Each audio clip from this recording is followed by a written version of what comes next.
O Senhor esteja convosco. Proclamação do Evangelho de Jesus Cristo, segundo Mateus. Depois que os magos partiram, o anjo do Senhor apareceu em sonho a José e lhe disse: levanta-te, pega o menino e sua mãe e foge para o Egito. Fica lá até que eu te avise, porque Herodes vai procurar o menino para matá-lo. José levantou-se de noite, pegou o menino e sua mãe e partiu para o Egito. Ali ficou até a morte de Herodes, para se cumprir o que o Senhor havia dito pelo profeta: do Egito chamei o meu filho. Quando Herodes percebeu que os magos o haviam enganado, ficou furioso. Mandou matar todos os meninos de Belém e de todo o território vizinho, de 2 anos para baixo, exatamente conforme o tempo indicado pelos magos. Então se cumpriu o que foi dito pelo profeta Jeremias. Ouviu-se um grito em Ramá, choro e grande lamento. É Raquel que chora seus filhos e não quer ser consolada, porque eles não existem mais. Palavra da salvação.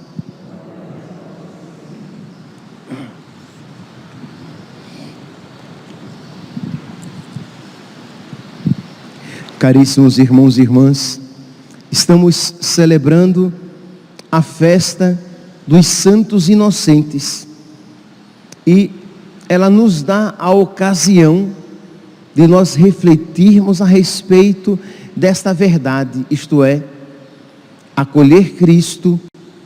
Quem acolhe Cristo deve estar disposto a acolhê-lo com o preço da própria vida. E é maravilhoso ver, meus santos, que Deus concede esta graça a estas crianças que nem sequer o conhecem ainda. É claro, meus irmãos, se nós olharmos o assassinato dessas crianças de uma maneira meramente humana, é uma tragédia horrível. Mas se nós olharmos a partir da fé, estas crianças de 2 anos abaixo, elas receberam a graça do martírio. O martírio, meus santos, não é algo que se conquista com as próprias forças. O martírio é uma graça que é concedida, e é concedida, o martírio cruento, é uma graça concedida a poucos, porque ninguém conseguiria, com as próprias forças, derramar o próprio sangue por causa de nosso Senhor. Mas essas crianças foram escolhidas, predestinadas a derramar o sangue pelo próprio Cristo, de modo que a igreja as celebra como um exemplo para nós, um exemplo que deve ser pedido que Deus nos conceda, já que talvez, provavelmente, o martírio cruento não nos será concedido, que o martírio branco, que o martírio cotidiano, que o martírio sem derramamento de sangue nos seja concedido. Isto é, a renúncia da própria vontade a cada dia, a morte para si mesmo a cada dia. Lembremos-nos, meus santos, que diante do pecado nós saímos mártires ou idólatras. Diante de todo o pecado, ou nós morremos para nós mesmos, para a glória de Deus, renunciando àquele pecado, ou nós saímos idólatras, negando Deus e adorando o pecado. Então, se o martírio vermelho, se o martírio cruento, se o martírio com derramamento de sangue, provavelmente não nos será concedido, o martírio branco, o martírio cotidiano o é, para todos nós. Então pedir a nosso Senhor que nos conceda essa graça. E não é uma graça menor. Por quê? Porque é algo a contragotas, mas que tem a mesma, digamos, a mesma expressão, que pode ter a mesma expressão de amor. Pois bem, já um primeiro ponto que pode ser refletido na nossa ação de graças hoje, durante o dia de hoje, após a sua comunhão, pedir a Deus esta fidelidade cotidiana, pedir a Deus a graça, o amor generoso que nos leva a morrer cotidianamente para nós mesmos. E aqui, meus santos, se não houver amor, haverá neurose. Se não houver amor, haverá desequilíbrio, porque ninguém, pelas próprias forças, consegue se renunciar a si mesmo a cada dia e permanecer numa normalidade. Ele vai enlouquecer, ele vai se desequilibrar. Mas se houver amor, ele vai crescer na santidade, ele vai crescer na união a nosso Senhor, ele vai crescer no amor. E quanto maiores as renúncias, maior o amor e maior a alegria em amar. Por isso o cristão ou ama e será um cristão de verdade, ou será um neurótico. Por mais virtuoso que pareça, por mais progredido na virtude que possa parecer, ele será um neurótico, um desequilibrado. Mas se houver amor, será uma alma esposa, uma pessoa apaixonada por nosso Senhor, capaz de renunciar à sua própria vontade. E aqui nós teríamos exemplos de sobra, desde os exemplos dos santos e santas bíblicos, aos exemplos durante toda a história da igreja. Pois bem, nós vamos nos deter hoje na figura de um exemplo negativo de Herodes. Quando ele soube que um menino tinha nascido, um menino sobre o qual havia uma profecia, que ele seria o verdadeiro rei de Israel, Herodes, sentindo-se fragilizado, sentindo-se acuado, sentindo-se numa situação de que ele iria perder o seu trono, o seu cetro, ele vê Deus com o seu inimigo. E diz aqui a palavra que ele manda, que ele furioso, manda matar os meninos de Belém, de todo o território vizinho, de 2 anos para baixo.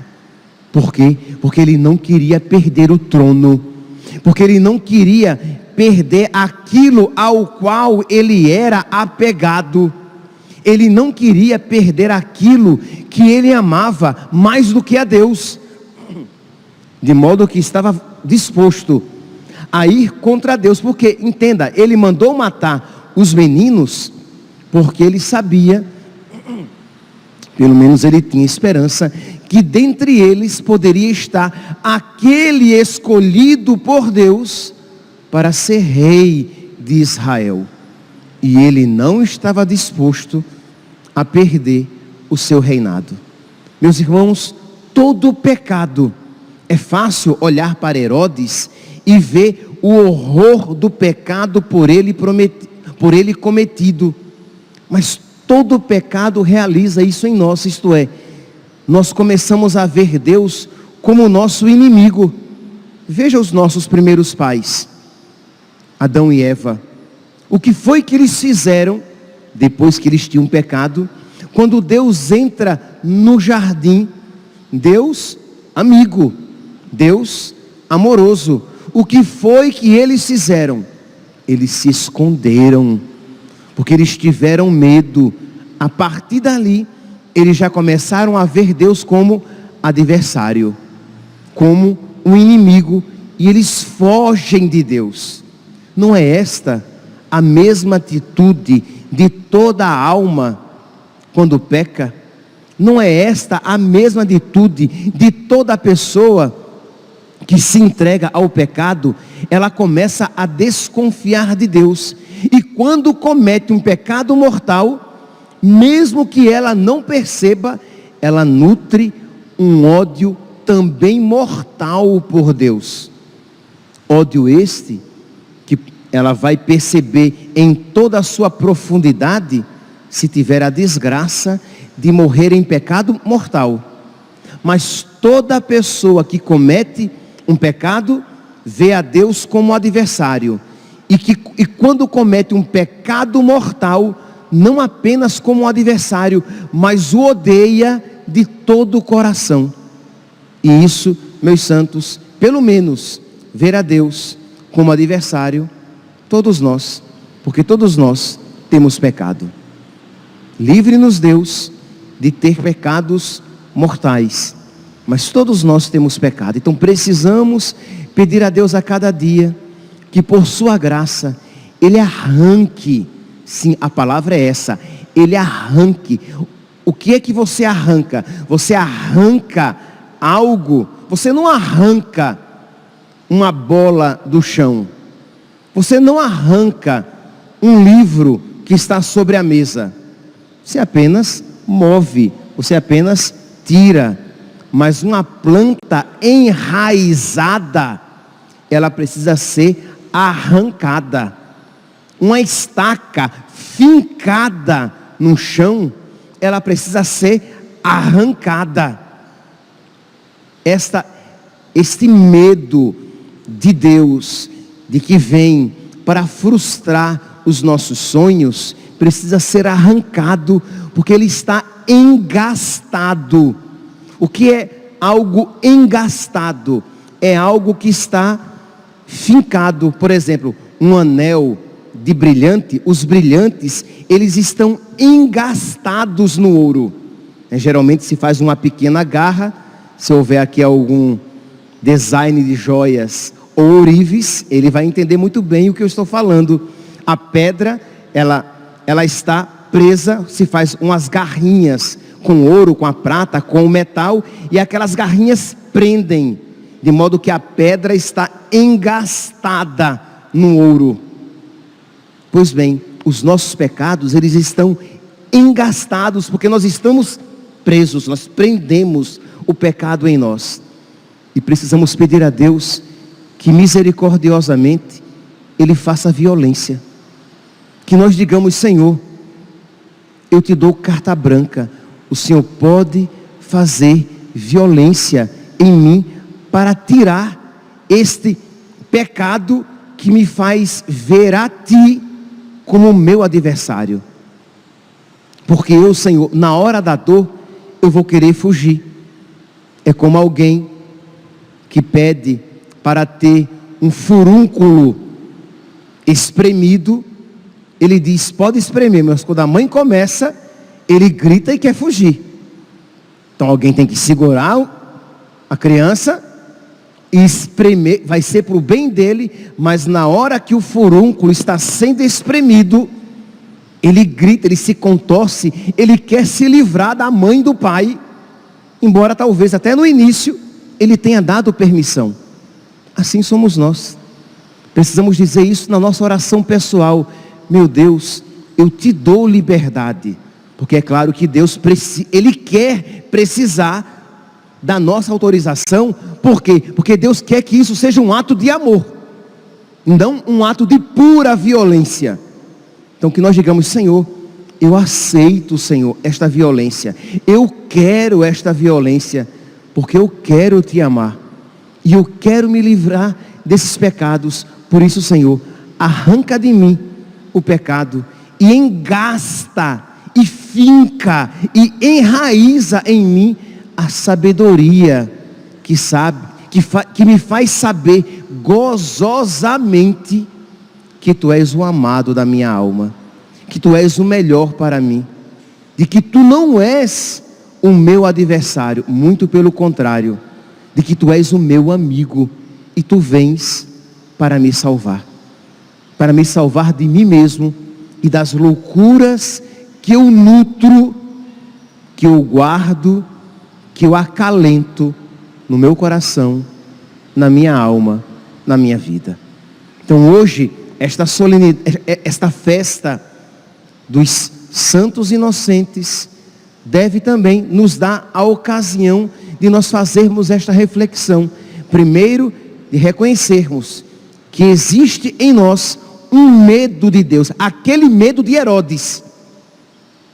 Existe em nós uma desconfiança, como existiu no coração de Herodes, de perder algo, e isso a sua vida se tornaria infeliz, frustrada, menos interessante, de modo que ele começou a ver a Deus como seu adversário, começou a ver a Deus, as profecias de Deus como más, e isso o levou a cometer até mesmo o assassinato daquelas crianças inocentes.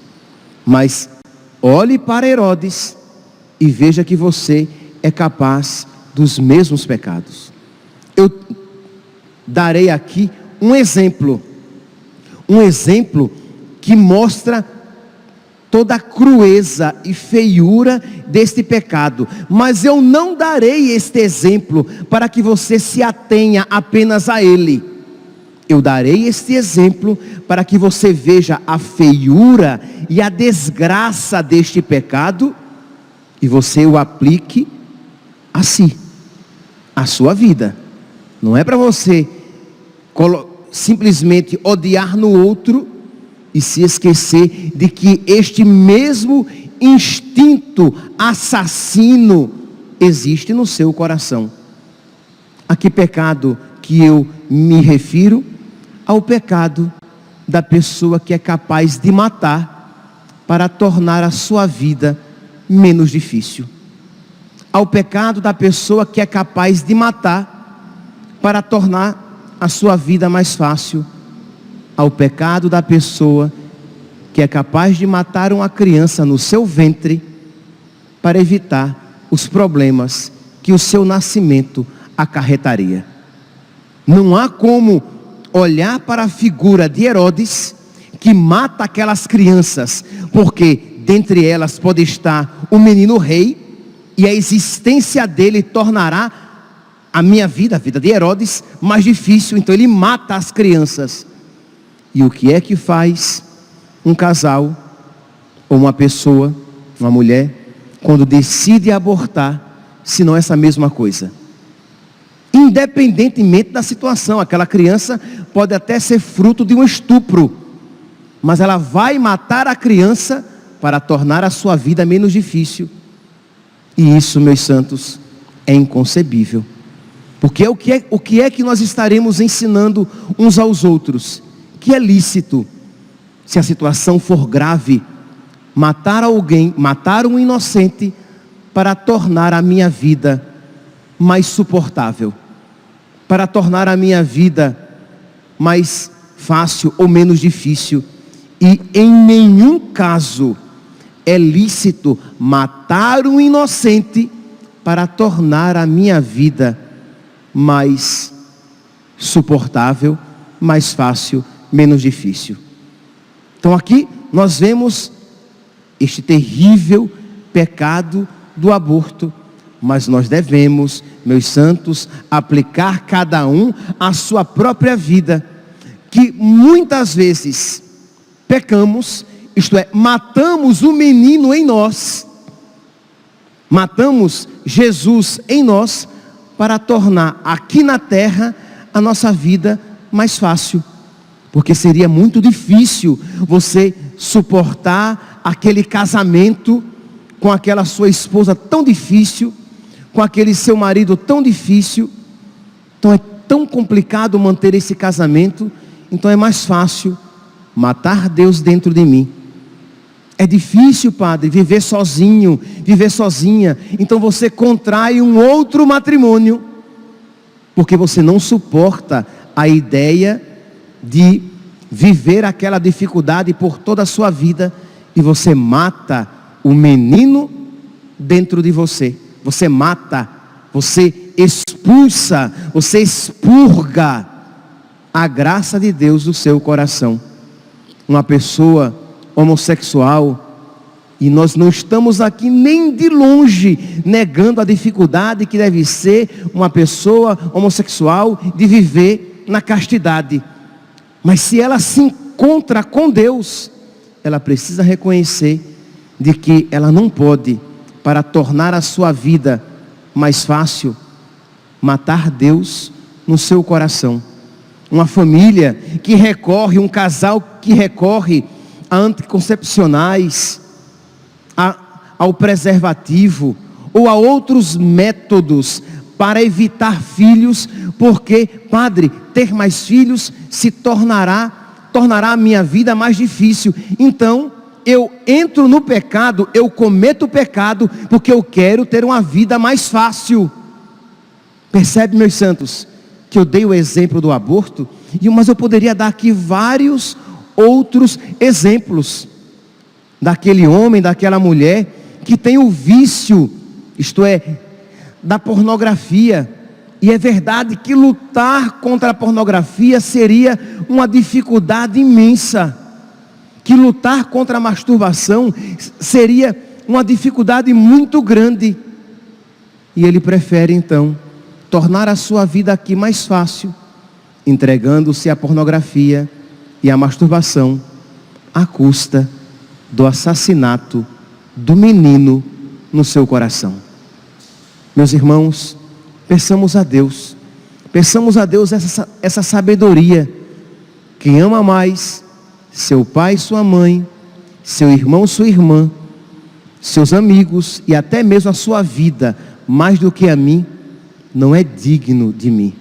Que nós vejamos que Jesus é a nossa maior riqueza, que nós vejamos que a nossa amizade com Deus é a nossa maior riqueza, de modo que, embebidos, mergulhados, encharcados desta sabedoria, nós não estejamos dispostos a negociar, que nós não aceitemos matar o menino em nós, para tornar a nossa vida aqui na terra mais suportável. Primeiro, porque isso é mentira. Segundo, porque isso fechará as portas do céu para nós.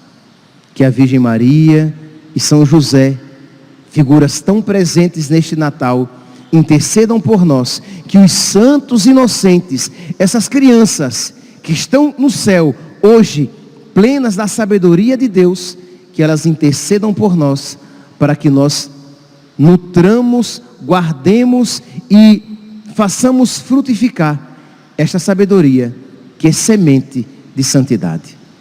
Louvado seja nosso Senhor Jesus Cristo, para sempre seja louvado.